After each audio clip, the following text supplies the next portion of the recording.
What's up, everybody? We are live again. It's been a minute. It's been 3 weeks. It's been about 3 weeks. Just got back from Nigeria, search for Huru Dynasty Mir, and I got the brother Kala Genesis on with us this evening. And tonight's topic is yeah, there's something playing in the background. All right, that's your commercial, your advertising. Oh, okay. Where is Pan-Africanism in Africa? Now, I'm gonna jump right into it as far as my opinion on this topic, Colin. Mm-hmm. And I'm gonna say this: Pan-Africanism exists in Africa, but Pan-Africanism without capitalism is Pan-Africanism in vain. Mm-hmm. You know, ain't no we coming to reconnect and live off the land. You know, like you're not ready to put in work. All right, if you don't have an open checkbook, if you are not willing to bring anything of value, and if you just want to come to Africa and live off the land, then that concept of Pan-Africanism is not going to be accepted. Yeah, and you know something, to be honest with you, that Pan-Africanism never really existed until like the 70s, when you got these beatnik type Negroes, you know what I'm saying, who were basically trying to be like the black version of Woodstock. You know, they want to they want to imitate, you know, the Rastas and all the other people, and the whole thing, Rastas. You know, so they want to go over there and sit under the tree and pick bananas and coconuts, live off the land. They don't understand that Africa has a history of progress and urbanization. You know what I'm saying? People don't really understand that thing. When you talk about Africa, when you talk about Edo, places like Edo in Nigeria, Ife and Oyo, these are big cities. Obasan, these are big cities. These were big mega cities. Benin City. They didn't understand Benin City was one of the world's largest cities at one time, with walls as long as the walls of China. You know, the big, massive walls, some of the biggest walls in the world. You know what I'm saying? People have no idea. So they have the European concept of Africa as a place where they can escape from civilization. You know, it's like going to the Caribbean or something, or sitting on a tree, a place to take your feet up and don't have to worry about the modern life and everything. And what do you see in Africa? You see the modern life. You know, one of those documentary that was made in 1967, right before we was born. It was an African American girl, students, a bunch of students. I think I showed it to you. They was a bunch of students. They went over to Ghana, right, and they had a serious debate with some Ghanaians, right. And the Ghanaians like, well, why don't you guys stay here and everything? And then one of the things was there was miscommunication on both sides. The Ghanaians were like, well, you guys got some skills and knowledge. You can come here and apply that. And then also the African Americans were like, well, we just got civil rights 2 years ago, voting right. We're ready. America's ready to embrace us and all stuff like that. And then all of a sudden, one guy made a comment like he wasn't expecting to see Ghanaian girls wearing wigs or mini skirts and dancing to rock and roll and stuff. And they were like, well, we had an urban culture here in Jamestown and Accra, places like that, just like you did. You know, we had radio, we had young people, we had dances and everything like that. So your perception of Africa, we have to give coming to a comedy. Yeah, you're gonna have your traditional Africa and everything like that, but we also have a modern way of life too. We want streets, we want roads, we want airports, we want all these things and everything. And your excuse for not coming to Africa is like, if you want those things, you can stay in America. See the disconnect? Right. You know, a lot of black people go to Africa like, well, geez, you know, I didn't think I had to worry about paying taxes. I didn't think I had to worry about paying tolls. Oh, I didn't think I had to worry about the police. You know what I'm saying? Yeah, I'm gonna show up and they're gonna give me my passport and my ID just cause off the strength. Off the strength, yeah. You have nothing to offer. And then Ghana is one of the countries you got to prove how you can support yourself. You know what I'm saying? How you gonna support yourself when you come to this country? You know, I don't know if they do that for Europeans. You know, saying like that, they don't humiliate Europeans like that. No, I told the story. Well, I'll tell you right now, to get a visa in Ghana, well, you have to pay for a visa in Ghana. To get a visa in Nigeria, it was $275. Mm-hmm. I had to have a letter of an invite letter from my host, and then they wanted to see my bank statements. For me to get a visa for Benin, I had to have proof that I had a job. Mm-hmm. So yeah.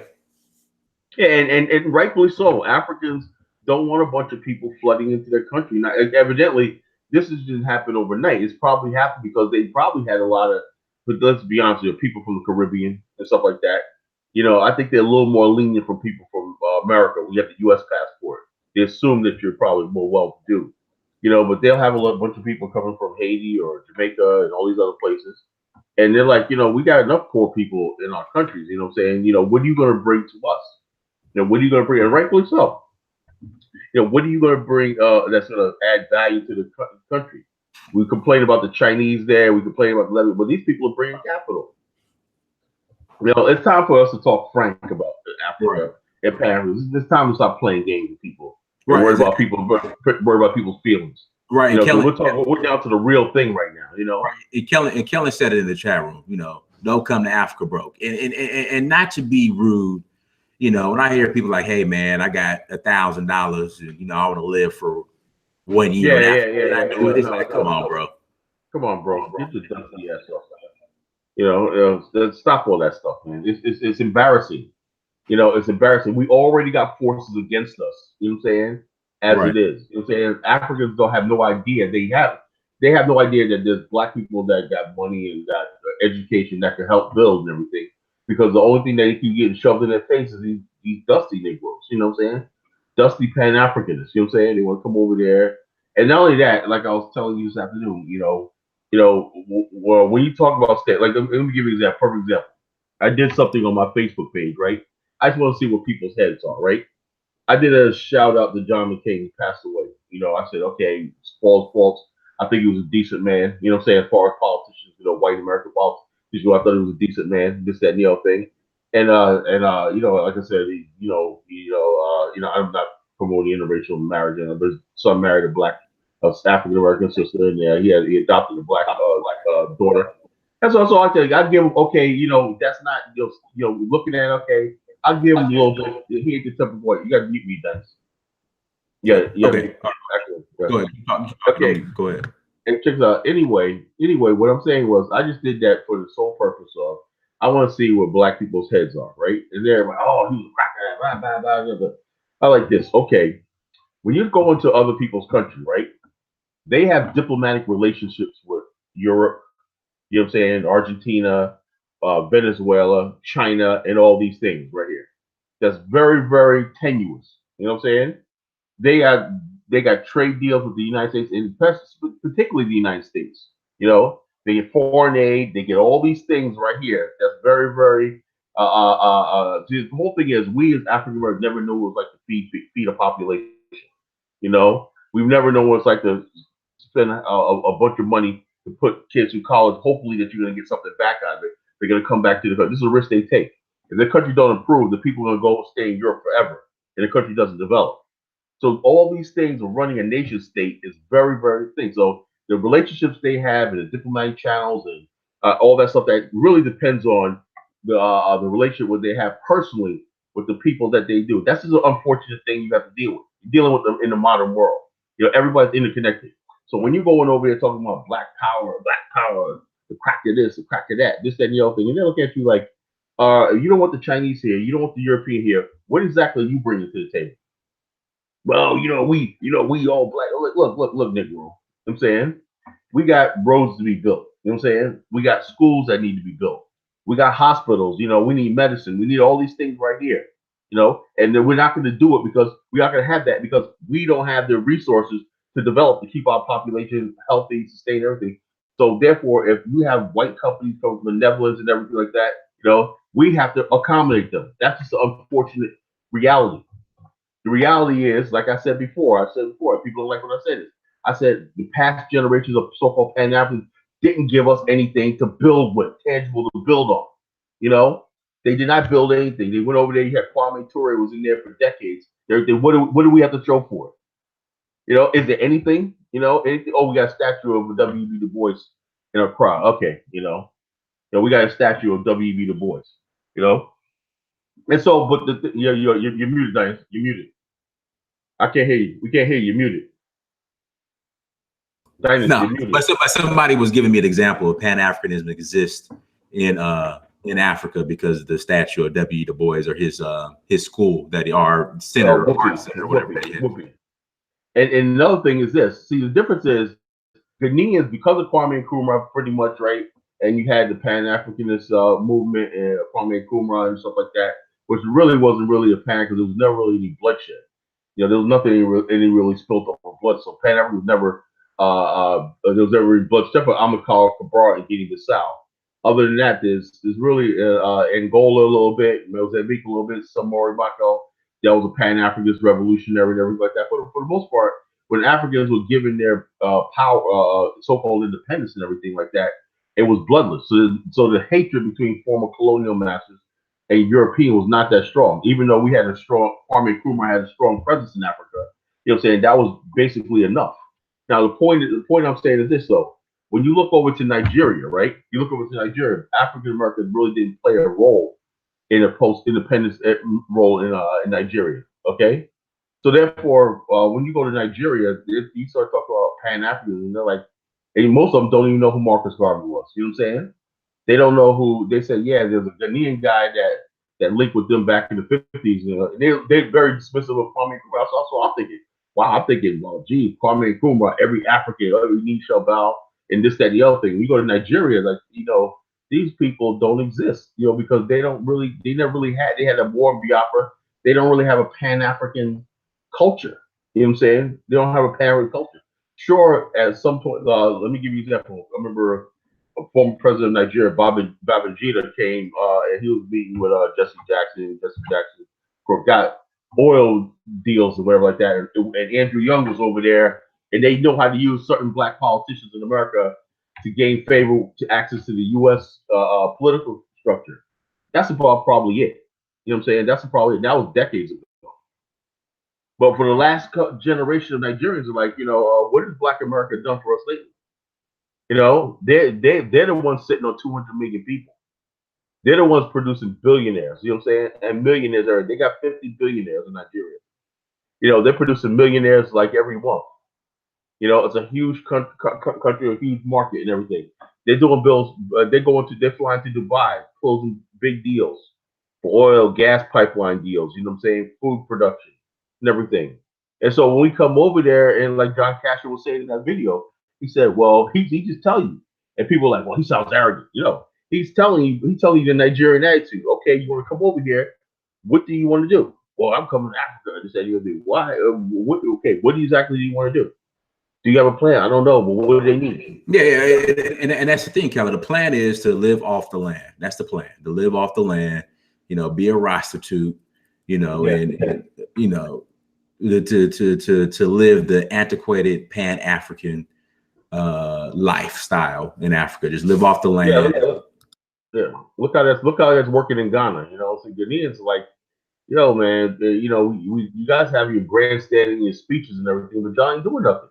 The Lebanese are over here doing stuff. You know, they're building things. You know, you're doing things. What I did like about South Africa, at least they have the infrastructure in place where the black people, they're South Africa. They don't want to go to South Africa, but that's where the one place on the African continent where you do see black people making big deals. You got African venture partners, you know, doing back end of a multi-billion-dollar deal. Eugene Jackson, you know, building farms and stuff like that. You know, you got all kinds of people doing all kinds of things in South Africa. I have a brother of mine on Facebook that's it's a currency in South Africa, a currency trader in South Africa. You know, so you got people doing things on other parts of the continent. But the thing is about them is, and you got this one brother in Botswana that has his own. He moved his family. That's another thing. We go over there. People move their families over there. You know, his family over there. He does. He's a software engineer, and he's completely went to Botswana and integrated the thing. He brought something of value. You know what I'm saying?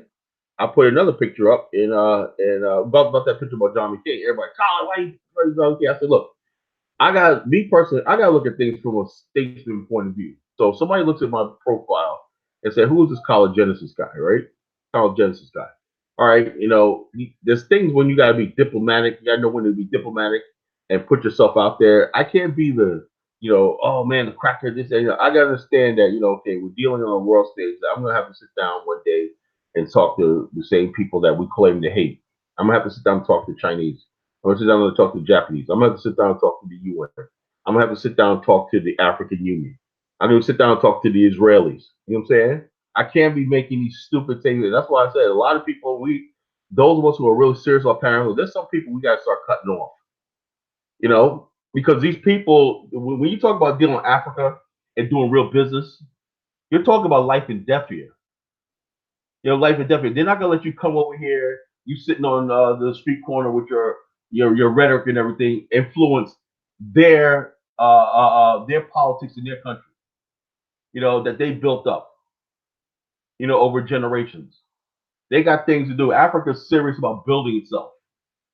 You know, so when come to Africa, what do you bring in? Do you have ideas? You know, do you have a plan? Do you have logistics set up? You know, are you a are you in America? Do you have influence? Let me tell you something. You know who would be good in Africa? The black people who are good in Africa? The people who basically got a network, a business network, a Rolodex of names and ideas. The people who build things, contract. You know, he's somebody that got a connection for 20 years of connections in this industry, that industry. But the bottom line, he's those type of black people are completely assimilated into America. But what I'm seeing now is you got those type of black people who aren't really necessarily Pan-Africanists who want to go to Africa just solely on business. And guess what they be being called? Europeans. You know, oh, this here. But that's exactly what Africa needs, you freaking meat-headed shit sacks. You want that Africa needs people with education, money, connections. That's what they want from Black America. They don't want your freaking dusty asses over there. You know what I'm saying? That's just the truth. You know, so we're gonna talk about this thing. Like I said, a lot of people. I hate to say it, your feelings are gonna get hurt. That's why I said, look, join the BAIO, join our organization. You know what I'm saying? Get in where you fit in. Learn something. You know, what skill do you want? You say, well, I don't have a skill. I have a brother right now, man, in the BAIO. He's been with us for years, right? I didn't call his name, right? He's been with us for years, right? When I first started talking to his brother, you know, he knew that, you know, when he listened to my show 9, 10 years ago, he said, it's something you inspired me. He didn't know what he wanted. He didn't have a skill. He didn't have nothing on that. Now this brother, man, is on point when it comes to science and everything like that. And I know this brother's going to be a real credit with us. You know what I'm saying? Because he was like, no, I don't really have nothing. I don't really know anything. I know I want to be an educator. I know I want to build things. I want to do this, that, and the other thing. I don't know where to start. You know, he was listening to my brother, me and Thomas. He was listening to my brother, African Warlord X. And he was inspired by the fact that we made we were the first group in history to sort of link Pan Africanism with science and building and infrastructure and all these things like that. That was something you ain't talking. You're supposed to sit there for 2 hours talk about how we got our ass kicked and kill cracker and all that. You know, we were the first ones to talk about, yeah, you know, this is what we ought to do for this. This is what a business ought to work. This is how we ought to do. We should have trading platform. No one's ever talked about this before. You know, so he was inspired. So this is the sort of thing we're inspired with the Black African Infrastructure Organization. People to bring their A game. You know, be the pinnacle. You know, be the top of what you do. Be the top of what you do, your profession. You know, and then you have something to say. Okay, you know something. Not only that, your profession, not just you, but also we have to start knowing how to build teams. You know what I'm saying? Build teams. You know, like I said, I'm watching these local chapters and be out very, very carefully. How are you linking up? Can you guys get along? Can you guys form friendships and bonds? You know what I'm saying? With your profession, you know, with your profession, with your skill set, you know, how to organize, get people in your group, convince people outside of the BAO to support what land infrastructure nation and all the stuff we're doing. And just from a pure business point of view, we don't know what the Chinese ulterior motive when they build see everything. They know their ultimately goal when they see when people see something constructive being done. Let me tell you how human nature is. No matter who you are and what you are, right? People see something constructive being done, they will say either support it fully, or they'll be like, okay, they'll give it a little nudge and okay, I can give them credit. But when you just running your mouth and everything, and you have nothing tangible, constructive to show for your end game, what you're doing, right? People look at you like you're crazy. You ain't doing nothing, but you're trying to draw attention to yourself and make a lot of noise. You know, what is your end game? And this is like I said, in Nigeria is not the place to be talking a bunch of nonsense and they're not producing anything. They don't want to hear that. They don't want to hear that on it. You got some of the most educated black people on earth in Nigeria. You got 200 million people. You know, they got millionaires. You got guys in Nigeria, shameful is it, that got so much money, they're freaking burying people. You see one guy buried the guy in a $3 million Bentley, you know? You saw that? I saw that. I saw that. I You know know. what I'm saying? You know, you got people that got money, but the thing is, they got money, but they don't got roads. You know what I'm saying? They got traffic congestion. What's the sense of having a Bentley if it's going to take you 5 hours to drive 3 miles across town? You know?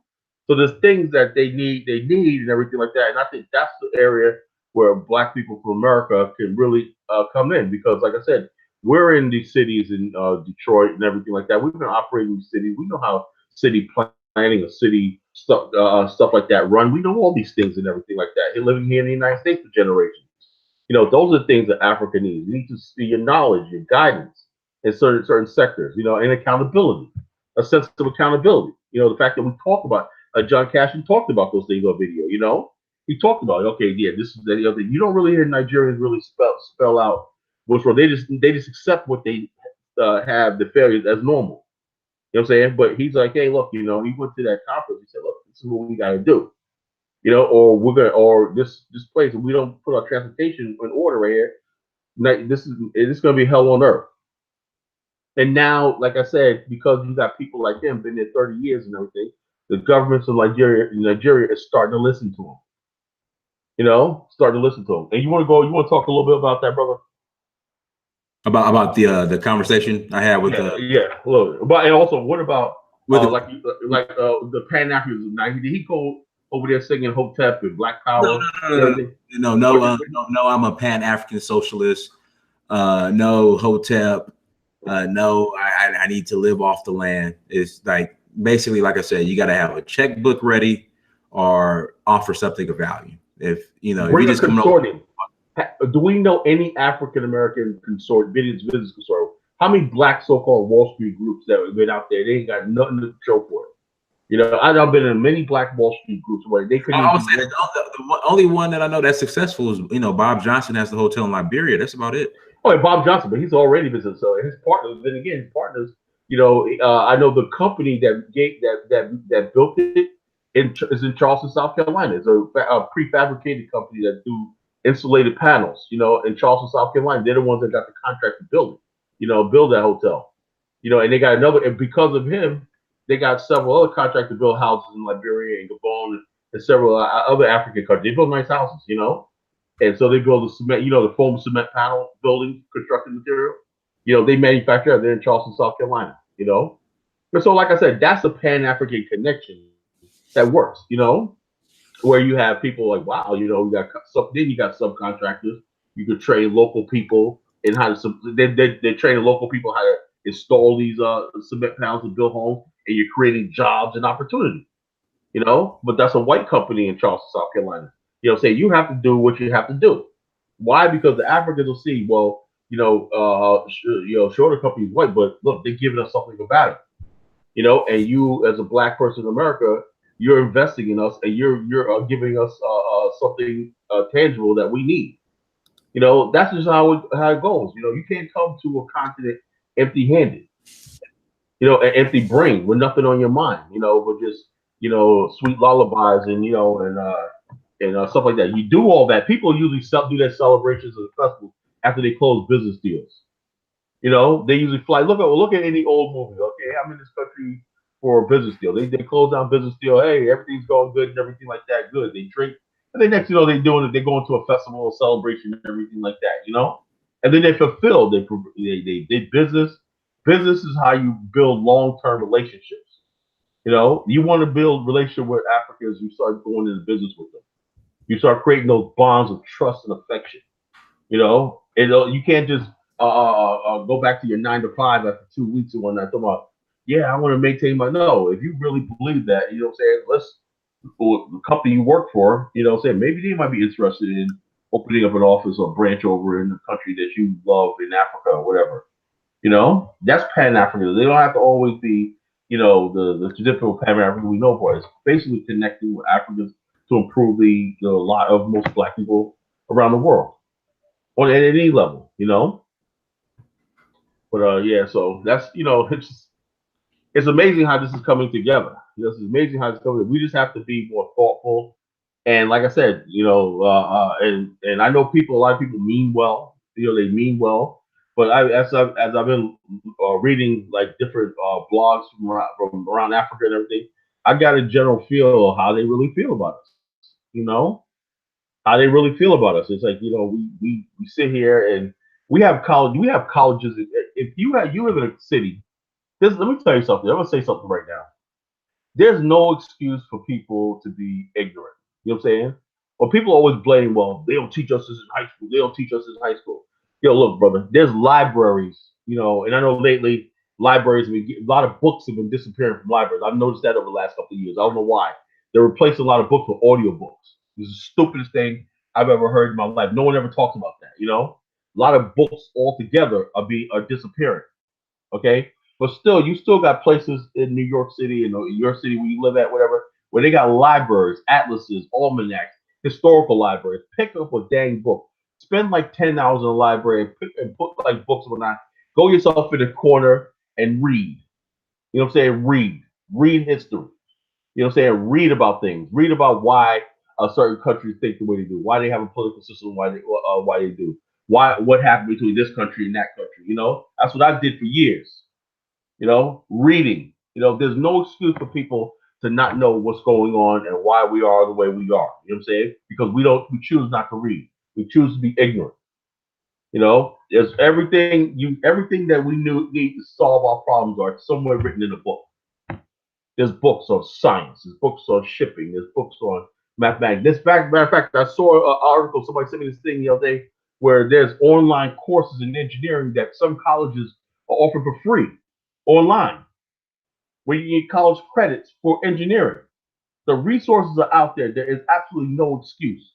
So when you basically got your skills together, you know what I'm saying? You're trying to be an engineer or scientist and everything. You got your skills together and you're doing some internship work. You're getting hands-on experience and everything. You're on the road to being a contributor to this nation building process. That's what the freaking continent in Africa needs. They need people that can do things. Okay, do you know how to build windmills? What's it called? Wind turbine mills. Do you not do these things? There's people that offer classes on them. Are you taking up the thing? Can you bring something to the continent that they can use? Can you create a win-win situation? So that's the whole thing. And so therefore, we have to really really stress that. Somebody said, if Dr. Umar didn't build school in Africa, we intelligence make it happen at all knowledge education. I don't understand what this guy's saying. If Dr. Umar, real quick too, the weed video. Yeah. Somebody was saying, somebody posted that's a result or a byproduct of capitalism. Do you want me to? Oh, Lord. Exactly. Do you want to play the real quick, and then you could? Let me address something. Let me address something right here. First of all, in the '60s, in the '70s, people were like, "Well, capitalism." And bottom line is this: it's not capitalism. You know what I'm saying? It's the black people not having shitism. That's a problem. We don't we you if black people lived in a socialist country, the same racism, poverty, and everything would still happen. Look what's going on in Venezuela right now. Because the country is disintegrating, right? You know what they're doing? You see what they're doing to black Venezuelans? Yeah, but they're saying that's more. We need to blame that on U.S. policies. Can you explain? Okay, well, it's like this. It's like this. Okay, the Venezuelan government decided to nationalize the oil industry, right? The national oil industry. And also, when you think you're going to give half the population free food, and first of all, before you can give somebody consume, you have to have production. When you got a huge portion of the population can't read or write, got no skills and everything, and you want to give them an apartment, health care, you want to give them food, you want to give all stuff like that off the oil wealth, right? Well, oil is only supposed to be the initial. You're supposed to take that oil wealth, right, and invest that into manufacturing, education, right, so they could produce other things to sustain them. You know what I'm saying? Like Dubai did. Dubai took its oil wealth, right, and built a city. Now they have real estate. They have all these cities have business activity going on, and they're building another part of Dubai. I don't know if you saw that yet, right? Another city over there. You know what I'm saying? These cities are going to be world centers of business and trade. They didn't take the money and create a welfare nanny state and everything. They took their money, invested it long term in industry, infrastructure, education, all these things, and they do so by inviting other people to live there.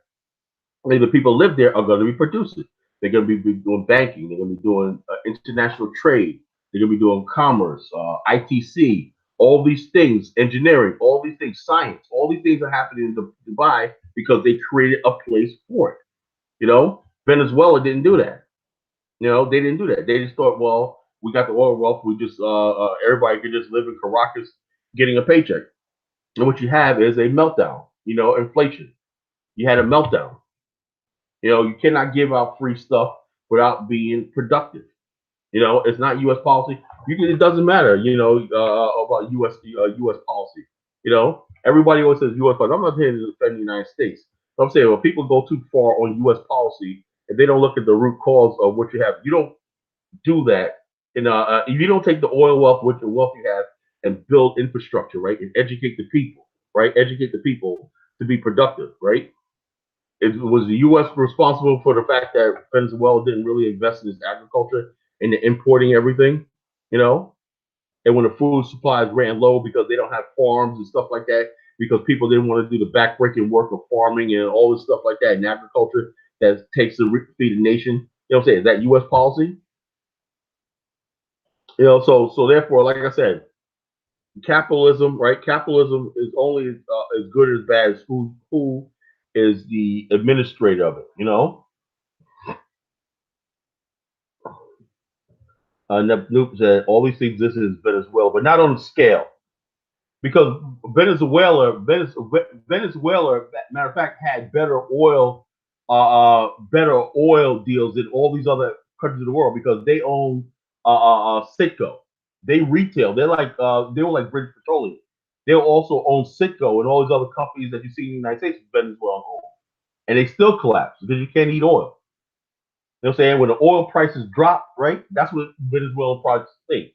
When oil was going for $198 a barrel, everything was good. They were borrowing more than they were going to take in. When oil prices went down to $60 a barrel, they collapsed. Now, if capitalism is good when socialist countries benefit from capitalism when the oil prices are sky high. Remember that? $198 a barrel. Remember that? Yeah. Then when it goes down to like $60, like, oh, capitalism sucks. Capitalism sucks, man. Capitalism sucks. It was good. It was good when they were making $198 a barrel. Oh yeah, it was great. You couldn't tell them anything. But suddenly when there's a glut in the market and there's this economic slowdown and everything, like in 08 when that boom, the oil prices shot down. So so that's basically what it is about this weed situation, right? Now people always ask, okay, President William Tolbert of Liberia came up with an ideology called, and Kwame Nkrumah uses a term called humanitarian capitalism. That means that capitalism based on you could come in and invest your money into a country, but it's altruistic and you're giving back. It's social responsibility. In other words, basically, if you look at the model of Kwame Nkrumah, we just call it philanthropy. It's a humanitarian capitalism. Yeah, philanthropy. Is there a difference between that and philanthropy? Well, no. So philanthropy assumes that the person is not trying to make money. You know what I'm saying? But let's say, like, in other words, basically, it all depends on the government, other people, the government, right? Now, if a country comes into, investor comes into a country, right? He is going to do what the government of the country allows. If you have a government that takes payoffs, right, and an envelope full of cash and a suitcase full of cash will give him what he wants to do, then you can't blame him. He's just trying to do business. Like O'Shea was saying on his show.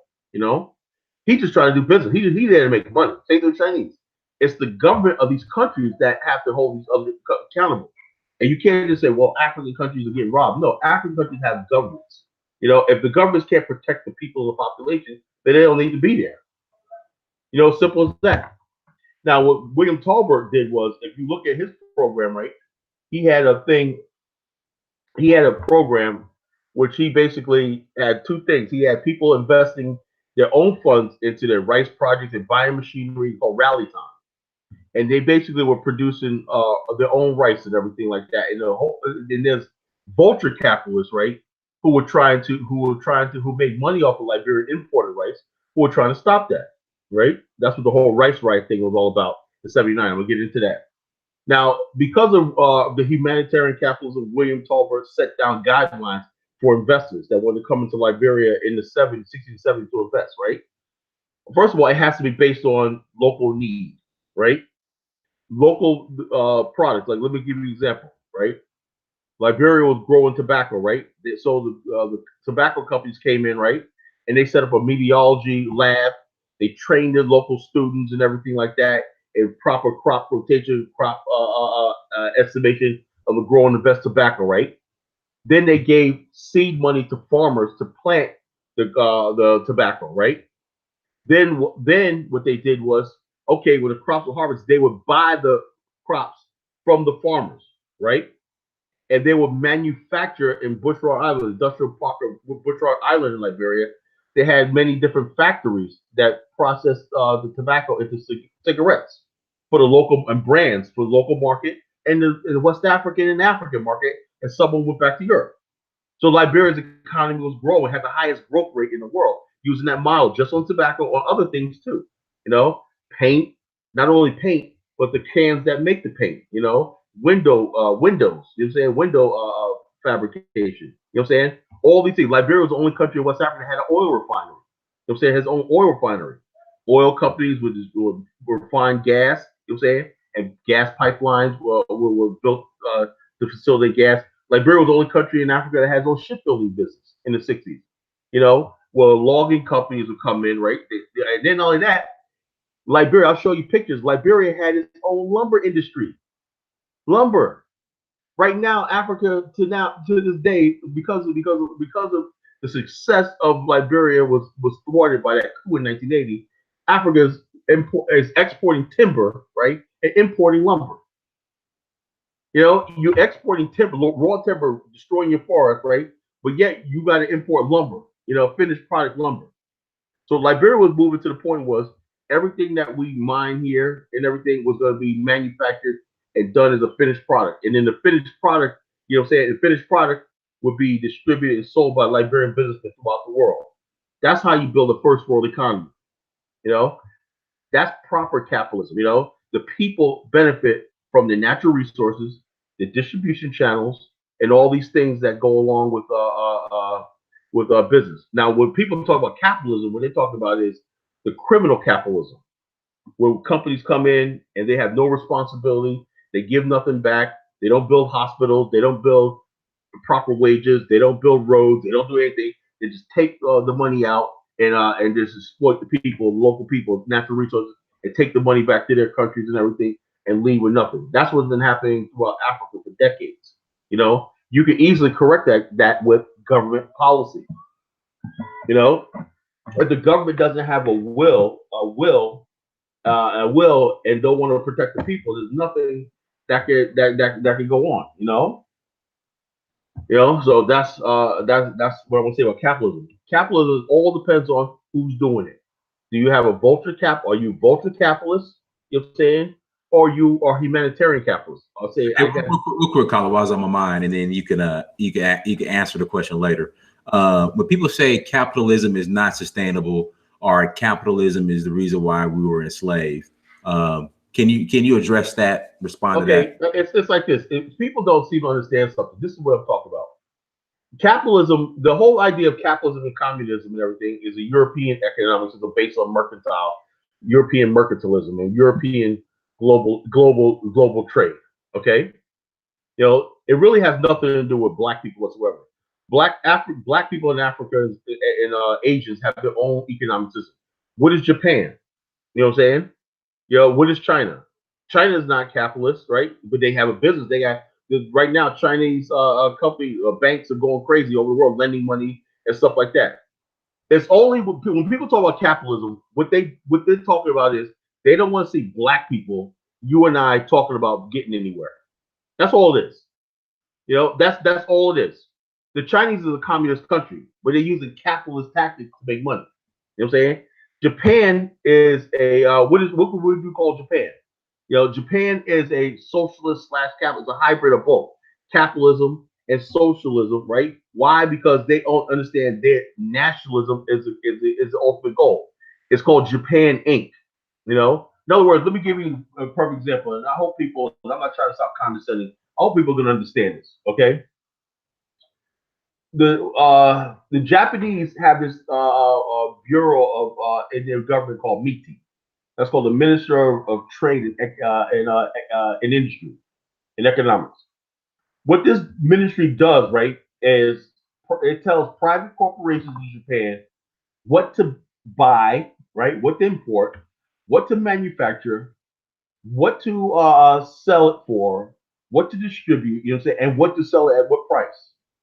It goes down in America. That doesn't. We don't do it like that. Somebody can say, okay, I want to open up a factory making shoes, right? If you got the money, you're gonna do it, right? Well, Japan's a little different. Japan's like this. Okay, you are a good manufacturer. You got money. You want to invest in something, right? You know what's crazy, Colin? Not to cut you off. I'm sorry. I'm cutting you off. I apologize. A lot of the people who scream, "Oh, capitalism is evil," "Oh, we have to live in a socialist society," are the main ones that cheer for LeBron James when he shoots his shot. Yeah. Right. Same ones that you tell them about the all these rappers and everything like that making money, putting out this garbage. Well, they got a right to make money. You want to talk about capitalism? Talk about these rappers who are putting out garbage that's really destroying our youth culture. Destroyed it already. You know what I'm saying? Telling them about guns, drugs, smoking weed, and everything. That's all right. They could do that. They could go out there and boost up different white people's products and everything. It's all right with it. But the only time you have a problem with it is when people like us will actually talk about something constructive and everything. You don't want to see that happen because you're against the ideology to begin with. So that's all it is. Let me get back to Japan, brother. I hear exactly what you're saying. Now, what MITI does is this, right? Somebody will say, okay, the Japanese. Let's say you have Mr. Nakamura, and he makes let's say he makes pottery, right? He has a factory that produces pottery, right? Well, the Japanese government will go to him, right, and they'll go with in the behest of a company like Hitachi or something like that, and they'll tell him, okay, we need you to make these parts right here for Hitachi and Mitsubishi. These are parts that do like it has specs on it. You got to produce these parts right here, you know. Now, some people say that sounds communist or socialist. It's a way he gets to make money, right? He gets to make money, but he loses sort of control over his autonomy. In other words, he's like, well, I don't want to do that. I just want to make my pots, my pottery, my ceramics. I just want to do that. No. We need your factory. You know what I'm saying? Your factory and everything like that to produce this. It's your duty as a Japanese to produce these parts right here because we don't want to have to go overseas to outsource it overseas. So he knows this is duty and the law, and it's a law to go ahead and comply with what Mitsubishi and Hitachi does. That's the way the Japanese system works. You know what I'm saying? It's a capitalism. Raw capitalism means there's no social responsibility. If you want to open up a factory, whatever like that, no matter what the economy needs it, whatever like that, it's waste and everything like that going on, abuse going on, all the stuff like that going on, right? That's raw capitalism. What we have right here in America right now is a little more structured now. We see that we can't, people can't, it's not only that, people talk about capitalism. Okay, well, when you go to get a loan from a bank for a business and everything, they're going to ask you, okay, well, did you do your market? Those people who think everything is capitalism, have you ever filled out a business report or a business loan report? They want to know your break-even analysis, what's your collateral, where you're going to get the money from, what's your market, what's the long-term projection before they give you the money.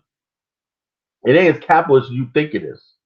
You know what I'm saying? We don't live in a capitalist system like you think it is. But Japan's just more stringent with their capitalism. They're like this. Okay, we have to win. We can't keep importing stuff like that. They can't by doing this system Japan does is they keep imports to a minimum, right? And they put protective tariffs on parts and stuff like that that might come from overseas. And if somebody wants to sell a product in Japan, you have to use a Japanese distribution system. In other words, somebody in Japan has to distribute for you, market and distribute for you. So you'll get your product on the Japanese market, but you have to be done. You have to know somebody that speaks Japanese and that trucking and shipping and everything like that, retail and everything is going to be done by the Japanese. So the Japanese have the third largest economy in the world now. Everything. And so they must be doing something right. Now, contrast to all these countries, they brag about socialism and everything. Show me one successful socialist country in the world. Real socialist country in the world. There are none. There are none because even when you talk about socialism, there are none. And then when you bring that up, they deflect. Oh yeah, because of U.S. policy, blah blah blah blah. U.S. policy, they a lot of it is just the fact that the people who like socialism are people are losers. Just what it is. Capitalism creates innovation. Kyla, I need you to repeat what you just said one more time. People who like socialism are historically losers. People who don't basically build anything, they don't create anything, they have no creativity, they don't know how to win, they don't have no self-confidence, right? So what they do is they're jealous of other people who know how to achieve things. You know what I'm saying? People know how to build things, people create stuff that the public can use and everything. Their whole idea is if you invent something, right? You took the harder thing to invent something that your invention shouldn't be yours. You should give it to the so-called people and everybody should get a share of it. While they're sitting on their ass doing nothing. Well, in a free market society, well, the people that study hard, that solve mathematical equations, they tend to benefit more than the person who's sitting on his ass smoking a joint. Okay, what about this example, Kyla? It's not fair that a CEO of a company makes 400 times an employee, and that employee is barely making the living wage. What would be a responsive well, it's like my whole thing is this: the first is the job belongs to the employer, right? But at the same time, right? Same time, look at the culture of Japan, right? The CEO of Japan don't do that. That's America, CEO makes 500 times. But that's just the way the system is set up. You know what I'm saying? Now, at the same time, right? At the same time, if the CEO is going to make that sort of money, that's up to the government to come in and say, well, you're going to give balances off by providing health care. You know what I'm saying? You're going to provide health care. You're going to provide money for an education fund for the workers' children. You know, you're going to give them vacation time 3 times a year. You know what I'm saying? You're going to give them bonuses. See, we used to have my father when I was growing up as a kid, right? My father used to get bonuses, every Christmas. I never forget that bonus time when he got his bonus, the company did good and everything. He got a bonus, man. We always took a trip, or summer was for Christmas shopping and everything. But we always had a good time right around December. You know what I'm saying? My father's bonus came in, at the end of the year. And so the whole thing is you don't see that now in America. You don't have corporations that have any long-term commitment to the communities. All that goes back to humanitarian capitalism. You know what I'm saying? And you look at Asian countries, that's why Asia's going to win, because you look at Asian countries, they take care of their employees. The most important thing to them is the well-being of their workforce, where America doesn't care about that. And let's be honest with yourself, we have unions, right? Unions in this country, unions have basically don't do anything for workers anymore. Unions are the same way that a big labor is the same thing as big business. It's a racket. So when people tell me about capitalism, what country are we talking about? That's what I want to know. Let's when we start having this conversation from now on, let's talk about what country. Don't use America as an example. Because let me give you an example. Japan was one member back in 92, 91, 92. This Japanese minister said in this conversation, right? And it was translated from Japanese to English. I listened to this documentary, and he was saying, "Look, America goes around the world telling all these people what to do and stuff like that." I guess he was specifically talking about America and South Korea, neighboring South Korea, you know, during the height of the Cold War, where Koreans had riots, you know, because they thought they were going to have democracy, and Ronald Reagan pulled the rug out from that, you know. Anyway, he was basically saying, look, America goes around telling everybody what to do, but America is still an adolescent country. It hasn't found, and I said that dawned on me, right? America is an adolescent country. The way it spends, the way it structures the economy, it's undisciplined and all the stuff like this. And he said, look, we have a huge market for American goods, but they don't want to take the time to come over here, get to know us, and rub elbows with us and try to get into our market, learn our language and everything like here. But they're here to talk about sanctions on us and everything like that because we have a trade surplus. Remember, do you remember when Japan? Everybody was complaining about the Japanese trade surplus. You know, Yeah. remember that? And so, and then the Uruguay summit back in '93, when American companies, rice companies, were down there, and they were trying to break the Japanese into the Japanese rice market because the Japanese rice market was 6 times higher than the thing. Now, capitalism would have said, okay, let's open your rice market up to the rest of the world, and America was going to dump rice on their Japanese market. The Japanese farmer said, "We'll throw every last single one of you out of the diet if you sign that agreement, the Uruguay agreement, right?" So it never happened. It never happened. Point is, about capitalism is this: when you have a nationalistic country, right? Capitalist country was like, okay, well, whatever, you know, just come in here, whoever you want, dump your rights on our markets and everything. Capitalism and globalism go together, right? What we're talking about is nationalism. You know, you can be capitalist, but you're going to come here and you're going to follow our strict rules and guidelines if you want to sell your product. Now, pure capitalism is them showing up with a gunboat at your port or try to throw some sanctions on you and saying you better basically bring our stuff into your country or at this price right here, or we're gonna basically step tariffs and embargoes on you and everything, and the country basically capitulates and says, you know, okay, whatever. You know, that sort of bullying tactics has been dying over the last couple of decades. So so then also on the communist countries like China has been loosening up its grip and basically doing everything from banking to trading and loans and everything like that throughout the world. So we really don't have a pure communist or pure capitalist world anymore. You know? So when these people talk about capitalism, what are they talking about? You know, capitalism in a pure form hasn't existed in 300 years.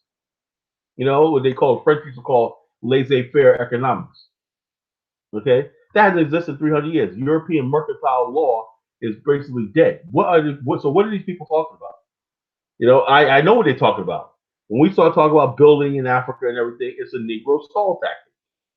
You know, it's a Negro stall. How are you going to build something if you don't have infrastructure? You don't have banks. You know what I'm saying? You don't have financing. You don't have all these things. You don't have gold-backed securities and industries. How you gonna talk about nation building without capital, without finance? How you gonna talk about doing business in Africa if you don't have finance, or you don't have sustainable finance? You know, so like I said, these are the people that don't want to do anything. Holy can't say the king is called talk about capitalism theory. The truth is, it's very there's always something in theory. Somebody said capitalism is commercially slowly showing hunger in children for African children. Yeah, African as communal. Actually, to tell you the truth, you know, when people say African society is communal, I don't really think so. You know what I'm saying? If you look at Africans always had their own land and stuff like that. You know, when we talk about communalism and whatnot, that's something that black communists tried to put on us, and didn't work because people had their own family land. Africans always had family land. Families had their own land. Now the families and the generation, the clans work communally, many things like that. You know, but this idea of complete strangers is don't own land and they just work in community and that doesn't work in freaking Africa. It never has. There's always people that own land. There are always people that own farms. There's always people that were peasants. There were all people that were just workers. And there are people that own property. You know, it's been like that in Africa for thousands of years. What are you talking about? Africa's communal. You know, so I don't think people have want to project something on Africa that never really existed. You know, so Africans have their own merchants, they have markets and everything. The biggest trading cities in the world at one time were in Africa. You know, so let me give you an example. Each city on the Niger River was a trading depot. The Niger used to bustle with traffic from the Benue and all that to the Niger Delta, all the way to Senegal. The Niger River was a beacon of travel and trade for 1,000 something years. Trading cities like Timbuktu grew on commerce. The kings and kingdoms taxed goods and services coming in and out of the kingdom at the ports. You know, trade was friggin' booming in Africa for thousands of years. Trade going north is trade going south. Trade going east, trade going west. What are these people talking about? You know, what are they talking about? Is this some other Africa that I don't know about? Say that one more time. Is someone in Africa? Let's say these people don't know that trade in West Africa was the biggest trading system in the world at one time. Do they even know that? I mean, you have Mansa Musa. Yeah, these people don't know history. You know, that the Mali Empire. All these empires were the Mali Empire was the biggest trading system the world's ever seen. You know, he had millions of people that lived in West Africa. These were big cities. Timbuktu and all these cities rival Rome and Cairo. You know, what are you talking about? You know? So, like I said, you know, let's talk about that our situation over there with the girl. The weave situation? Yeah. Let me play the video. Hold on. Let me play the video. Everyone, thank you for joining us. Everyone who super chatted, thank you so much for super chatting. I appreciate it.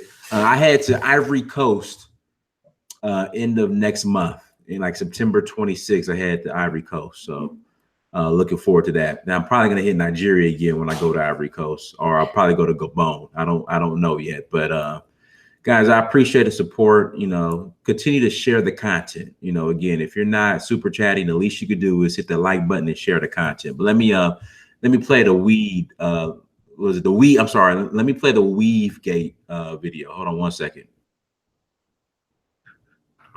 Here we go. Share the screen.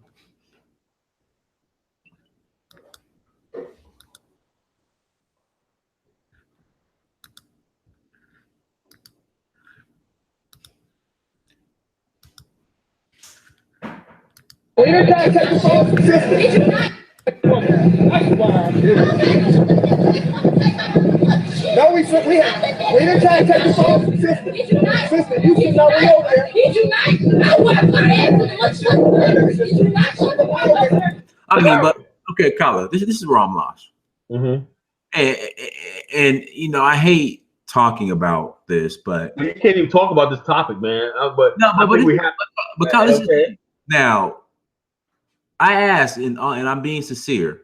What purpose does this serve? And someone told me with a straight face, this right here protects my hair. Like I need somebody to unpackage that. Like I don't get how this can protect your hair. Yeah, and also let me tell you something. I'm a little off topic, right? Let me tell you something. Black women, your hair does not grow down. Black women, African hair grows up. If you want long hair, stop pulling your hair down and let it grow up. Don't stop parting your hair in the dang middle. That's why your hair is falling out.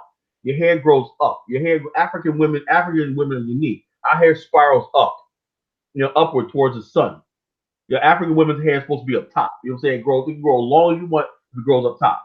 But you start pulling your hair down, trying like an Indian or trying like a white person, you're gonna be bald. You know what I'm saying? That's why you gotta go to these weave jobs. Or another way successful, when I see sisters lock their hair, it gets long. Yeah, locks. You know what I'm saying? Locks. Wear loose locks on your hair. You know, you look at Angolan women, they got hair down to their freaking ankles. You know, natural hair down to their freaking ankle. And they come from the same exact racial stock as African Americans. How's that? You know, they're not freaking parting their hair, putting weaves on their hair, stressing their hair. They're letting their hair grow. You know what I'm saying? Grow. Your hair can grow just as long as you want to grow. But African hair has to be treated. We have unique hair. You know what I'm saying? That has unique hair. We're different. We're not the same as Native Americans. We're a different race. Our race has different hair has different needs. You know, and we have to learn these things, accept these things. You can't walk around talking about I'm Native American when not with your hair. I mean, I cannot build nothing with nobody who don't accept their own phenotype, what your race is supposed to look like. Right. So you're an indigenous Now, check out now. Let me finish. You're an indigenous Hebrew Israelite, Omecan Moor with a yaki in your hair. All right. Now, Tina Thomas says the hair that Africa have hair that grow down. Okay, yes. Ethiopians are not pure Africans. Let's just be honest with you. Their hair grows down. Same thing with some Fulanis. Let's just be honest with ourselves. You know, some Hamite people, their hair grows down. Ethiopians, Eritreans, yeah, their hair, and Somalis, their hair grows down because they're mixed. Because they're mixed history. You know, but Africans, West Africans, people of Bantu racial stock, our hair grows up. You know what I'm saying? Ethiopians have a different thing. That don't mean that they're less African than us, but they're a different racial subgroup. You know. So this that the other thing. They're multiracial. You know. So that's what it is. Let me finish the video. Here we go. Yeah, brother. Oh, hold on. Let me finish the video.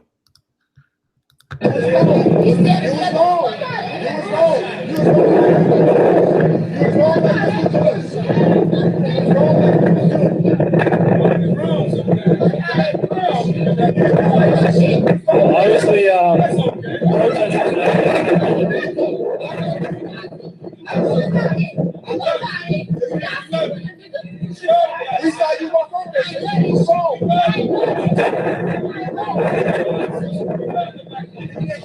Now she didn't just explode. She probably had held it in for a long time.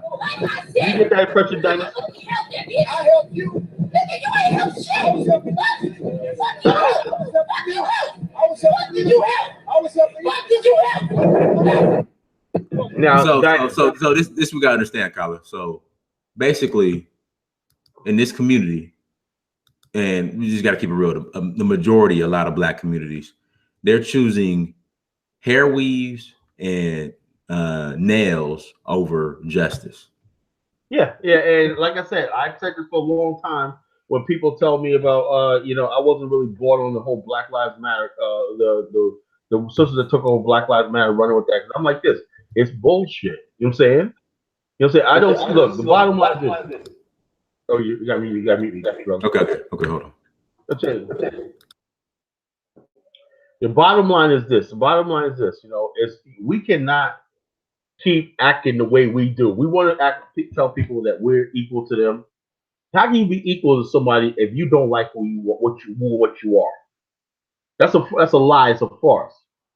And that's a strong topic because it goes to the heart of thing. There's a lot of our sisters that are good sisters. They wear weaves and don't care stuff like that. I get that. They want to enhance themselves and everything like that. But the whole thing is this: if somebody told you that in 50 states the federal government just outlawed weed because they found some whatever like that, would you basically just say, something? Let's go back to wear my natural, whatever like that, or would you stage a riot? Would you stage a million sister march in Washington D.C. to try to get the law overturned? You think about it. You know what I'm saying? And it's to the point where I had this topic on my show years ago, and I had so much hate mail inbox and everything. And I'm like this. I'm not telling women sisters what to wear or what to do. I'm not that type of person. But when it gets to this point right here, this guy basically was beating the sister in here. He has a 50% sale off, and they're running in there. And then the brother's sitting out there. And then let's talk about the brothers that are out there, right? So-called protesting, I mean, I'm like, I don't really have time on my hands to do like these brothers, man. I got things to do and whatnot, but but a lot of so-called activists got an awful lot of time on their hands. I noticed that, so they're sitting out there all day to boycott this guy. He's laughing all the way to the bank because they're coming in and cleaning him out and whatnot. You know what I'm saying? And a couple of weeks, this will blow over again and whatnot. He'll be back to restocking and everything like that.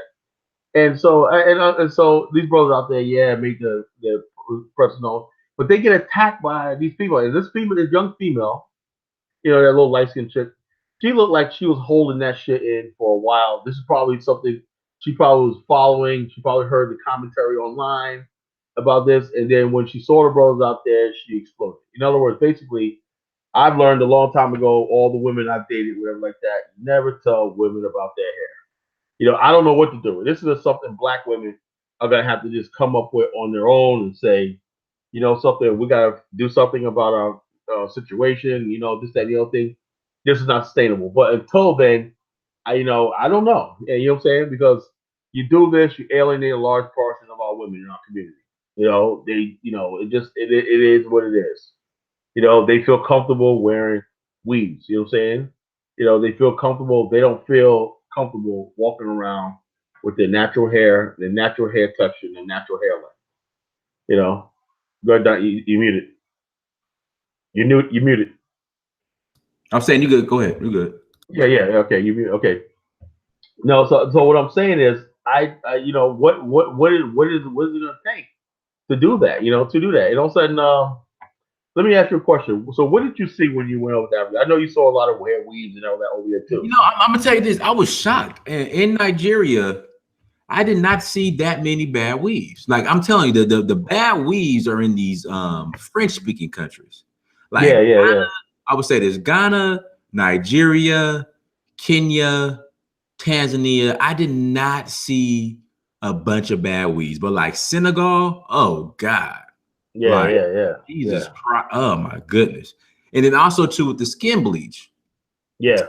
That's more of a French. I don't know what it is with the Francophone countries, because I mean I would not go to Francophone countries because they're black. God. Because they're black Frenchmen. That's why they're black Frenchmen. The French did a thing when you think just what I said. You think you're gonna go over to Africa being a Pan-Africanist, and what you're talking to, just because a person looks like you, he's a black Frenchman or a black Englishman. Black British. You know what I'm saying? They're not Africans. They're like they Africanism is something that we in the West created. You know what I'm saying? Either they're French or they hold on to their little tribal identity. The idea of Africanism always comes from people who lived in the West, who lived in the United States particularly. Where we basically lost all sort of cultural, individual cultural identity, and where African Americans are genetically an amalgamation or of different people, different tribes. That's why I say I don't really buy the DNA thing, because that's only like one line in your mother's and your father's DNA, but it doesn't say all the other DNA that you're part of. That's just a trace of your paternal line. You know what I'm saying? Most African Americans, by being mixed in Black America, you are a combination of all the tribes from the Cape to Senegal. You know what I'm saying? Or even Mauritania. So we have all Africans in our tribes and bloods in our bloodline and everything to form basically a new African race over here almost. And also the identity. We've been in here for 400 years, and so the only thing we know about Africa is a big continent. We're Africans. That's a good thing about it. That could be a unifying point if you have that one particular place on the continent that practices the ideology of Pan-Africanism written into law. There's never been that. You know what I'm saying? Pan-Africanism, as much as people talk about Ghana, Pan-Africanism, even though it had ideals and everything, Kwame Nkrumah was influenced by Marcus Garvey and everything, it was never really law. Ghana was always part of the Gold Coast, the British Commonwealth. Now let me tell you about when we talk about the topic of tonight is Pan-African Dead in Africa. Okay, there was a conference that I bet you any amount of money, no one ever heard of this conference. I bet you any amount of money, all Pan-African scholars, no one's ever heard of this conference. Okay, this Pan-African conference, right, happened in Monrovia, Liberia in 1979. A couple of months after the rice riots, CIA instigated rice riots to try to thwart it. In this conference, all the African heads of state showed up, right? Everybody from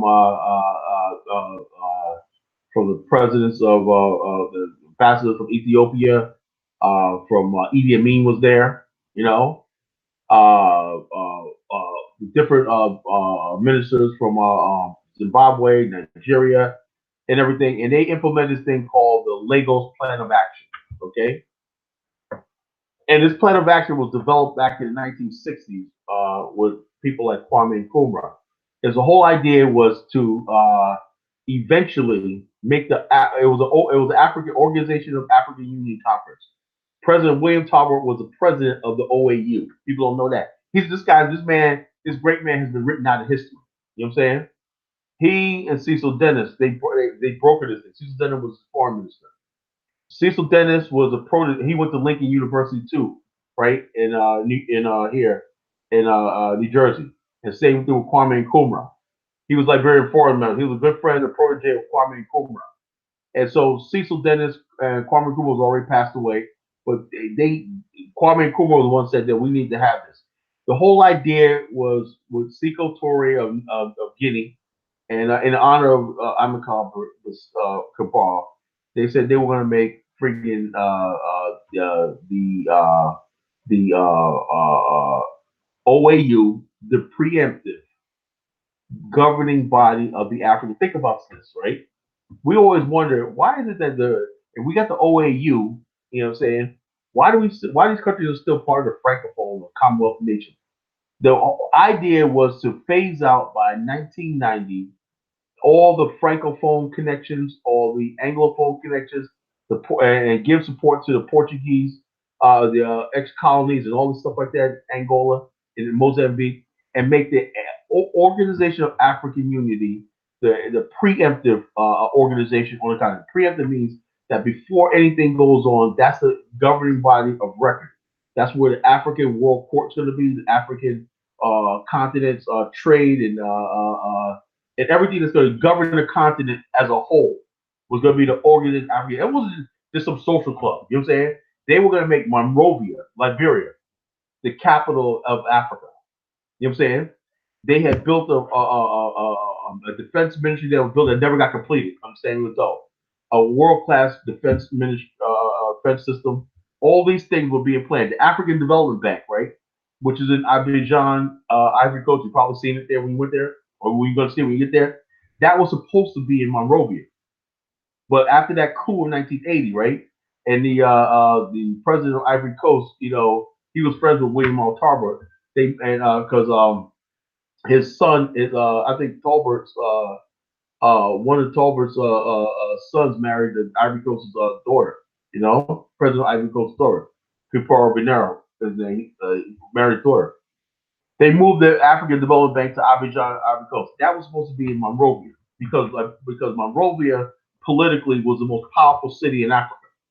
You know, Monrovia brokered the Lancaster agreements and also brokered the fact that the UN, the South Africans, condemning South African occupation of Southwest Africa, which is currently Namibia. Okay, that set the process of 10 years later, President Sam Jumbo being president of Namibia. You know what I'm saying? And also at this year later, President Mugabe becoming president of Zimbabwe under unified Zimbabwe with the Lancaster agreements. So you tell me a year later, right after that OAU conference, right, which there was pictures of CIA pictures I found of Idi Amin shaking hands with William Tolbert. You know, it was a CIA picture. You know, at the time they hated Idi Amin. You know, and Idi Amin wanted to shore up military support for Liberia and also his war it's support for the Sino agreement, which they basically were going to kick the United States out, right, and bring more Russian, Cuban, and Libyans in, right, to really stop this war in the Congo and in Angola, you know. So all these things were going on, right, and the OAU was going to be the preemptive thing. Let me tell you something. We're in a serious, dangerous situation, right? Same situation. Some people don't want to believe this, right? So when you talk about yourself, you have to basically almost be like this. We have to make Pan-Africanism so realistic and so irresistible to Africans and everything. And they have to understand that basically they would do better dealing with us than dealing with white people. Right now, if you're not coming to the table, they're going to keep letting white people come there and do this. Right now, there's white Americans in the Congo, deep in the Congo. I had a Congolese brother told me this, right? He said, he pulled me to the side and said, let me tell you something, man. I don't know what y'all brothers is doing, man. He was a young brother, right? But he goes like this. He goes, I come here, I like you brothers and everything, but us Congolese, we have a negative opinion of African Americans what we see in the media with the rap videos and everything. But we come over here because I tell them they're nothing like what you see in the videos. We're not all criminals and everything. He said, look, man, deep in the Congo, you got white people not only doing mining and everything in Congo, right? They're also building little communities. Can you imagine that? You won't know this, right? Because the media blacks us out. The United States has military operations in Cameroon, right? The Liberia, they spent 100. Now, when you talk about an embassy is usually what? A small building, right? It's never really that massive in any country, right? An embassy. Tell me why the United States spent $160 million on 160 million on an embassy in Monrovia. Do you think that's just a? Do you think that's just a that massive building is just an embassy? No. You know, inside that building is AFRICOM. You know what I'm saying? There is AFRICOM and all these other NATO things. You know, logistics. You know, it goes on in West Africa, and that's the truth. Nobody wants to talk about that because I had people in Liberia tell me, say, yeah, the size of the embassy in Monrovia is huge. It's the biggest, America's biggest embassy in the world. And how you gonna? Why would they put that in a war-torn country like Liberia? Why? Because George Bush was trying to get a military base built there, but the Liberians said no. But they back-channeled it and created that massive embassy, which they probably got the same thing there, a spy station. It's a spy station. Liberia is back to where it was in the 60s, when they had the Omega spy satellite in Liberia. So these people are not going to let up. They're not going to let up. They're not going to just go out of Africa peacefully. So when we come and talk about Pan-Africanism, we got to get really serious. We got to be really serious about what we're talking about, and we have to come with a plan. Now let's talk about our brother John Casher. People are telling me, "Cole, no, there's no John Casher. We're not. We don't have nothing going on in Africa and everything." He explained to me, explained to the audience, what did John Casher say about what he's doing in Metro Rail and all stuff like that. Dennis. Yeah, he did. He did. Yeah. He did explain. I met him and his wife. They did explain with the. I guess they were given a green light, but they're looking for investors. Yeah. Now, what type of investors are? You got me, brother. That's it. What type of investors exactly are is he talking about? I mean, he's saying that I guess he needed investors to. You know what? I'm gonna talk about. I'm gonna get more information offline because he was given a green light by the government. Yeah, that's basically you know what happens when they get green light by the government. The Nigeria, they do budget it because they spent $1 billion in that the light rail and nothing ever came of it, right? So the next budgetary thing is he has budgeted for I think for 10 miles, for the first 10 miles, of construction. You know what I'm saying? The first 10 miles of construction, which would cost like a tenth of what it would do for a light rail. Because like he was saying, because when you live in an area where you have a lot of floods and everything like that, he said one rail line they put up and one that was underwater because they didn't take into account the flooding and the water level. So he was like breaking down all the stuff and said, yeah, well, geez, man, Mr. Casher, he's been there for years and he's been advising like railways construction there for years, and sometimes they take their advice, but a lot of times they want to skip and do things the shortcut way, shortcut, and they get burned for it. But the good thing about that is when Metro Rail does get up and running and everything in Nigeria fully and everything like that, that's going to really, really put the idea of real Pan-African. We can showcase that as the type of Pan-Africans we're talking about. Because if you look at him, how passionately he talks about Lagos, you know what I'm saying? And people talk about that in Fred. He talks passionately about Lagos, like this is a city he really loves, you know what I'm saying? And he wants to see grow. This is a city he wants to live, he wants to die in. He loves Lagos, Nigeria, And so therefore, that's the sort of Pan-Africanism people in Africa on here. You got expertise and skills from America and everything like that. You know what I'm saying? You got connections, you got everything. You can come here and build. They want you. But you can't come over there with the same old song and dance. That's why you ever notice that when people talk about going to Africa, why is it They never go to Nigeria. They always go to Ghana. You ever notice that? You know, Yeah, yeah, it's always Ghana, and that's the thing. That's why I've always asked, because I went to Ghana, and nothing against Ghana, but I didn't get that Pan African excitement. yeah. So I think what it is Because I mean, and it is the thing, kind of like I remember landing at the airport, like literally there were pictures of white Jesus everywhere, in hustling pastors on billboards, right. and you know, I met a couple Black Americans that were doing big things, but it's just I was just like, okay, so. You know, because they talk about repatriation, which you know, I was like, okay, how do you, okay, repatriation? Like they keep talking about repatriation. It's like, and then the Ghanaians I talked to, none of them have Ghanaian, well, the Black Americans who are Ghana that I know, none of them have passports, Ghanaian passports, Ghanaian ID. You know, the land is leasehold, it's not freehold, so you have to lease it for 50 years.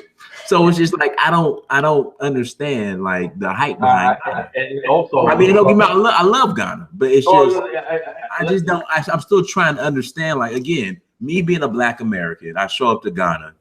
You know, hey, I'm Black American. I'm coming back home. Can I get my Ghanaian ID? Nah. Can I get a Ghanaian passport? No. Can I buy land?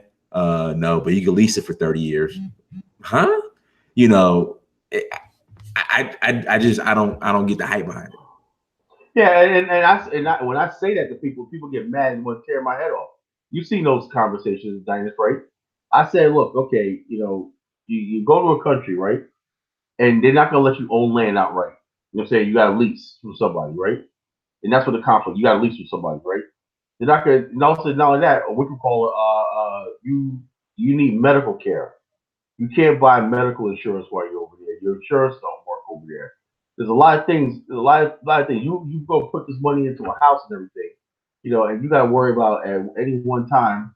Let's say you get accused of a crime or whatever, you get a conflict. Somebody can come and try to take your house, take your property, your car, whatever. You have absolutely no rights. And not only that, and Colin, here's another thing. I have to pay the same price as white tourists to go to the slave dungeons. The same price. Yeah. And they're adamant about it. Like, nah. Like at least when I went to Senegal, they're like, okay, we'll give you. I got to pay the same price as the locals. But in Ghana, nah, you're paying the same price. And also the whole thing is those slave castles as a tourist attraction. I mean, I got mixed feelings about that. You know, those slave castles sitting there were owned by the Dutch and all these Europeans and everything. There's still a reminder of what European conquest over Africa. Why is that something to celebrate? Why is Europeans going to these slave dungeons? You know what I'm saying? You know, and they're celebrating, and it's like a celebratory. What? And I heard a sister say that one time at the slave dungeon. Why do people here celebrating and everything like that? And just so dismissive. You ever seen the movie Sankofa? Yeah, you never seen the movie Sankofa? I did years ago. Yeah. But that was a little bit of it too, where the guy came out there and the witch doctor came out there and was like trying to curse her because she was mocking the spirit of the thing. I get that thinking too, and it's like okay, you got slave dungeons, right? Okay, if that's the case, Africans were brought here as slaves. Terrible as you say it is, right? If those same Africans return here and everything like that, you know, why is it such a big deal for them to get land, citizenship, and all these things like that on day one? You know, I don't understand that. You know, I would say there should be a place where Black people from America come that really don't have anything to start all over again. You know, there should be that sort of place. You know, that you don't have to really, you just come in because you just want refuge and the country will take care of it. But like I said, Africa's not there yet. You know, Africa's not there yet. And this is not. Unfortunately, we're looking at the end results of 400 years of degradation and the continued degradation because you don't have the infrastructure in place to facilitate an African or a person of African descent settle in their homeland and build up again. You know, there's Pan Africanism that does not exist. Real Pan Africanism. You know, if the Pan Africanism were used for an emotional experience, okay, you can go there and everything like that. But like you said, you don't own the land, you're leasing it. You know what I'm saying? You don't have a right to vote. You know what I'm saying? Vote. You can't participate in politics. You can't do anything. And politics is, and Africa, politics is how people eat and live. You know what I'm saying? It ain't like here where most people don't even know who their elected city officials are. In Africa, But they know everything. my bad, Carla. But you know what? But I would say this when I was in Nigeria, Nigeria is the only place where I met with government officials and spoke with people of importance that gave me a roadmap, not some BS, outside of marriage to gain citizenship and nationality. Like it was the only place where I had like a constructive conversation. Like, look, you do this, you help with this, you will adopt you as a part of our family, and you'll be fine. Like I can't even get there anywhere else outside of just Like I said, Nigeria is the reason why is because out of all the African countries, Nigeria is the strongest. There's not Nigeria really don't care about the geopolitical ramifications of that. When you talk about going to places like Ghana, let me tell you something, and people don't know this, right? The U.S. government and the Interpol and all these people monitor African Americans and diasporas and people like that going to the African continent. You know what I'm saying? They brief in African government about black people, black radicals for the most part, going to the continent. Now, whereas black people in America, no matter what you say, they don't care. You're a minority group. They could squash you like a bug. Black people going to the African continent and forcing Africa is a threat to their interests over there. So the bottom line is so therefore, and other Africans know this. You know what I'm saying that remember back in the '60s where there was some black radicals from the Black Panther Party and went to Tanzania and they were stopped at the airport. They were like, "Yo, y'all gotta get out of here." Why? Because the CIA was like, "Nah, don't let them in there. Don't let them in there." That's all over the continent. Now, countries that basically had a really, that the United States supported, like Angola and Mozambique, they don't really care about what the United States thinks. Because they remember the United States was supporting UNITA, caused a lot of death and destruction. Even though they may have diplomatic relationship with them right now, they don't really care about what they think about stuff like that because they know that the Cubans, for example, particularly the Cubans, had not been for the Cubans, Angola would be free right now. And Cuba said when they left, they said the only thing we want from Angola, we're gonna take out of Angola is the body of our dead soldiers. They came there and helped defeat the South Africans in the West and everything like that, and they went home. And Angola's a free country right now. So yeah, like I said, there's good spots in Africa. There's something we could build on. But like I said, we still have to seal the deal by coming to the table with we got to bring to the table. So we got to come there as an investment group.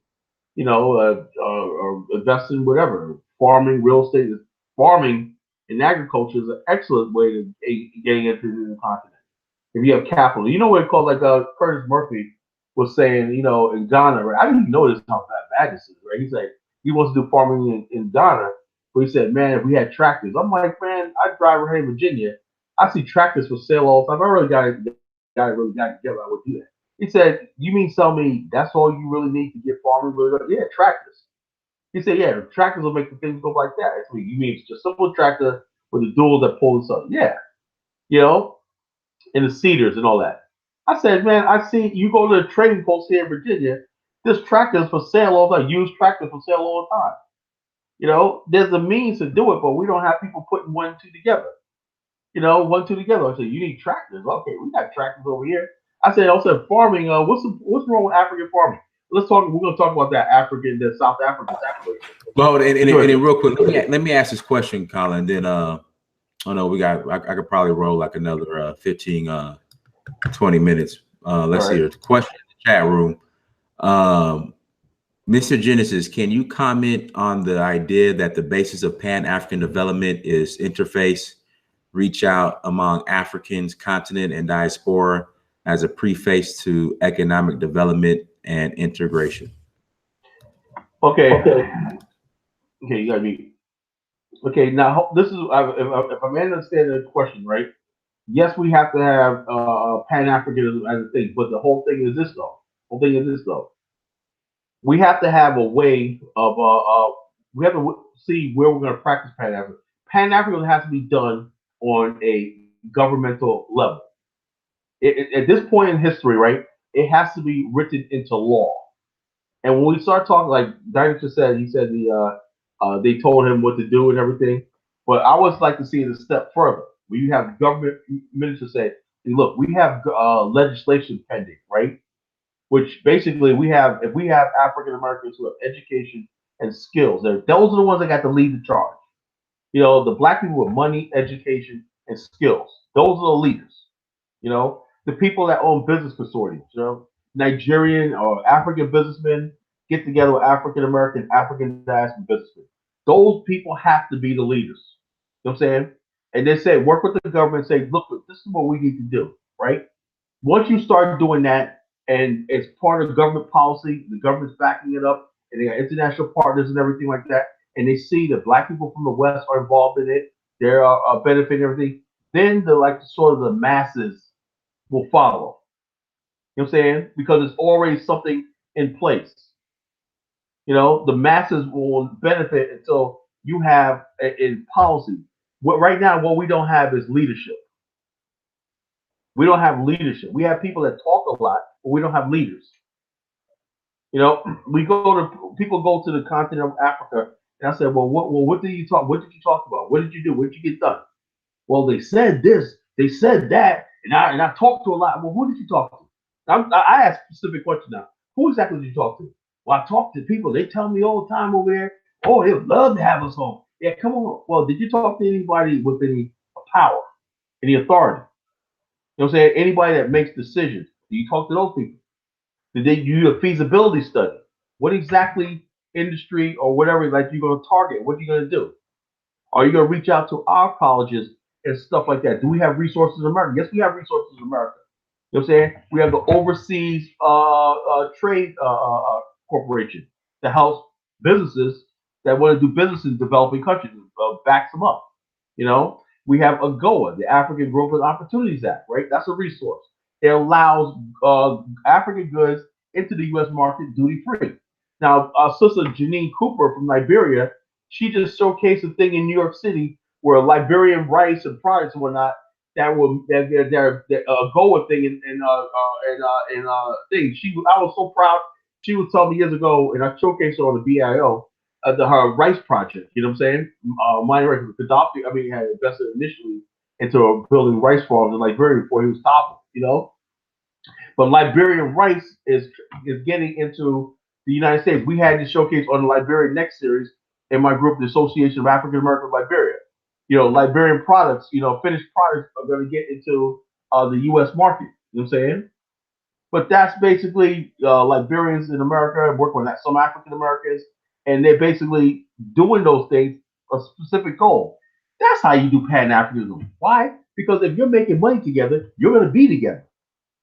You know what I'm saying? If you're making money, building things and putting people to work, building schools, building hospitals and everything, and contributing to the tax base of the country that you're in and whatnot, you're doing Pan Africanism.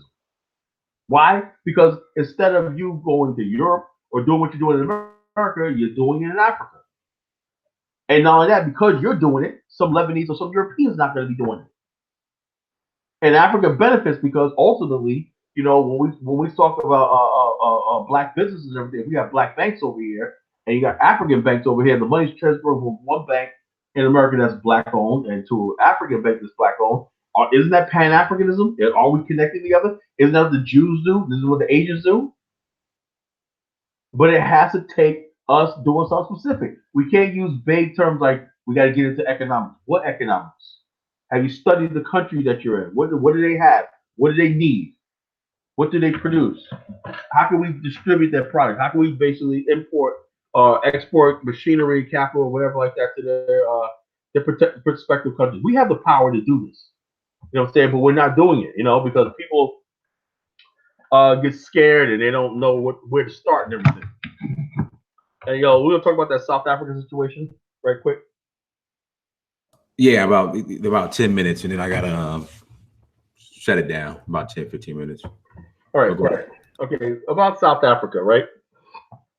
Now, I was debating these people on Twitter, Michael Savage's people. They went around spewing not just white nationalists, white supremacy talk before us. I've been here for years.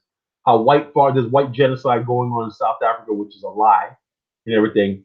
A white person gets killed. One white person gets killed for every 100 black people killed, and it's white genocide.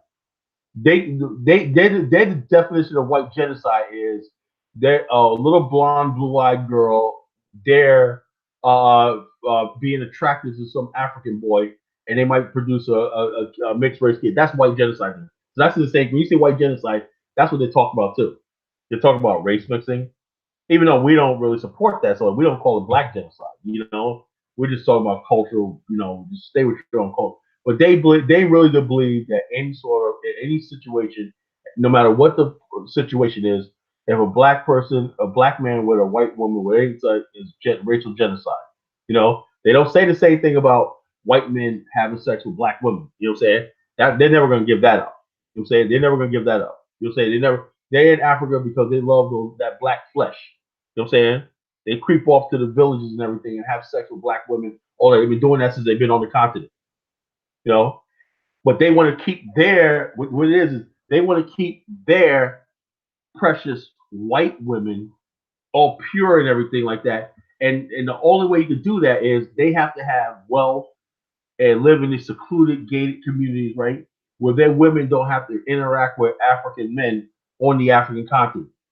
And when that's threatened, what threatens them is the fact that you have black farm landowners right next to them. You have black men that are in business that in corporate South Africa. That's white genocide. The fact that somebody black might be the manager of a company now. You know what I'm saying? I was gonna say because of the time, man. Like, we could do a whole nother show on this because I mean, yeah. We're gonna talk about this. That's like a whole nother show because you're going in. I don't want to. Oh yeah. I know That's like a whole nother show. Like as far as South Africa, like that's a whole nother situation. Yeah. So just to give you a preface, when we talk about South Africa, I'm really gonna go in, but I'm gonna tell you right now, closing this show, Pan-African has to be about something real and tangible. Another thing, for people, if people want to talk about stuff, and I'm gonna leave this right. Each city in America, right?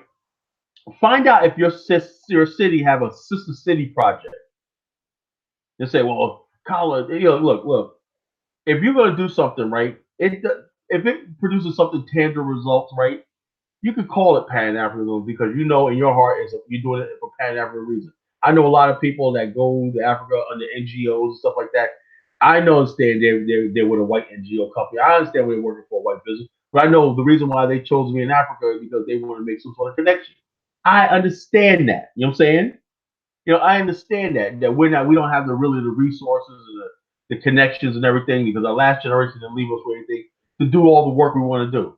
But there are institutions in America that we could probably use. America has no real connection with Africa. And what's happening is this: you have white Americans who are taking resources that the government puts out there, and they're going to Africa. You know about that, Dinus, right? You got white people. Did you see that thing with Kenya? All the tech companies in Kenya. Yeah, he posted that. How do you think that happens? Because there's U.S. corporations, particularly Barack Obama. Obama administration gave loans, gave stuff like that to white tech companies to go to Africa. You know what I'm saying? And Africa's like, look, we need jobs, we need technology. And we feel left out. So, well, what does that do with Pan-Africanism? Okay, you can go over there and do the bungalow and everything, go back home, while the whites are over there doing business. Do you understand where we're coming from tonight? We have to change the dynamics. If it means going to the U.S. government and saying, what resources do you have for me as an African American? I have an invention, I have a business and everything. I want to bring it to the African continent and everything like that. But why Africa? Because that's what I want to do. That's my ancestral homeland. And then you say, look, it's a win-win situation. We're creating trade with Africa, and I get to be on the continent and everything like that. We have to start thinking outside the box because what we're doing right now is not working. I got people all the time. Well, we need money. They got their little projects in Africa. I'm sick of people. I've known people for 10 years now trying to get a project off the ground in Africa, and they haven't gotten anywhere. But white people are thriving. You know what I'm saying? You know what I'm saying? Oh, yeah. Oh no, I ain't gonna talk about my brother Amin Ra. I love my brother Amin Ra. He's my brother. You know, even though he takes swipes at me and everything, we're gonna have a martial arts match when I see him. I want to see how good he is. You know, we're gonna have a match. I want to see how good he is. I want to test his skills out when I see when I see him. But anyway, but the whole thing is this. The whole thing is this. There's the truth though. People live in Africa for years, and they ain't got nothing. They're here and there, and they mean well and everything, but they ain't got nothing going on because they don't know how to write distribution channels. So the whole thing is this. You know, we have to get to the point where it's that we got. Well, if we got also China. You know, why are we going to Beijing saying, hey, look, you know, I know you guys are interested in Africa and everything like that. We're African Americans. I got a network. What can we partner? Whatever it takes to get the job done to facilitate our goal of Pan-Africanism, we have to do it because what we're doing right now is not working. You know what I'm saying? And another thing about this, what I was saying about your sister city projects, see if your sister city has a sister city or global sister city project. That means cities in America, right, have sister city projects. That means they adopt a city from usually a developing country, right? And they send people over and stuff like that, you know, for skills, exchange and learning and stuff like that, business investment and everything. The city of Chesapeake, where I live at, had a sister city project with Accra, Ghana. You know, and like I said, and you'd be surprised how these people, particularly the South and everything, they understand African Americans better than people in the North and in California, so like that, you know. And so you got cities in the South cities that are white people in the South, probably a little more liberal when it comes to like hearing about Pan-Africanism, you know, than you would in the North. They're not thinking about it on that level. But you do got sister city projects and everything. See what they are, you know what I'm saying? See what they have, what kind of resources they have and everything.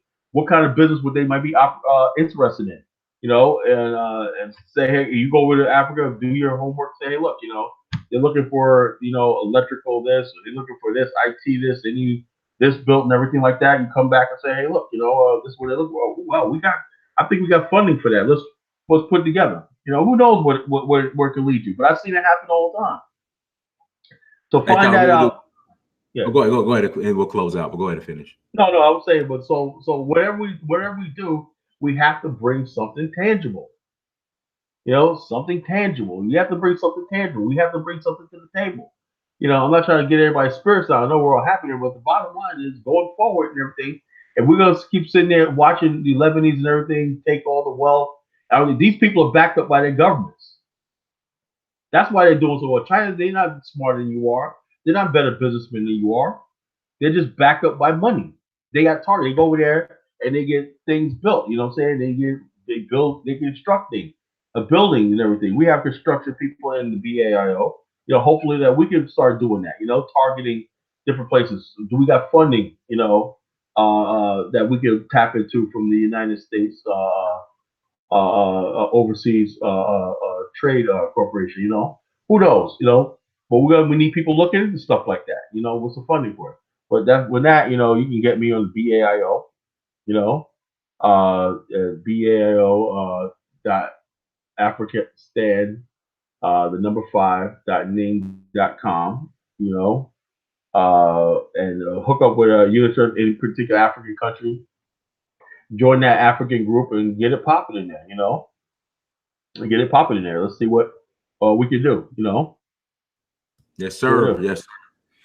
Kala, first show back 3 weeks. Oh yeah. Thank you, brother. No problem, man. I appreciate you coming on. It's always no problem. Anytime, brother. Everyone, thank you so much for joining. Hopefully you guys are enjoying the content from Nigeria that I'm posting. I still got a whole lot more, which is crazy. So, you know, thank you so much for joining. You know, your super chats and Patreon, you know, it helps fund what I do. So, you know, again, everyone, thank you so much for joining us. Make sure you go to search for Huru on Instagram, Snapchat, Twitter, and Facebook. Make sure you go to dynasamir.com, go to amazon.com, search your name, Dynasamir. Please buy a book. Once again, everyone, I will be back on tomorrow. Don't know what time, but I'll make sure I come on and do a show, get back on the regular schedule. And the brother Amin Ra will be on Sunday morning. So everyone, once again, thank you so much for joining us. Till next time, peace. Peace, brother.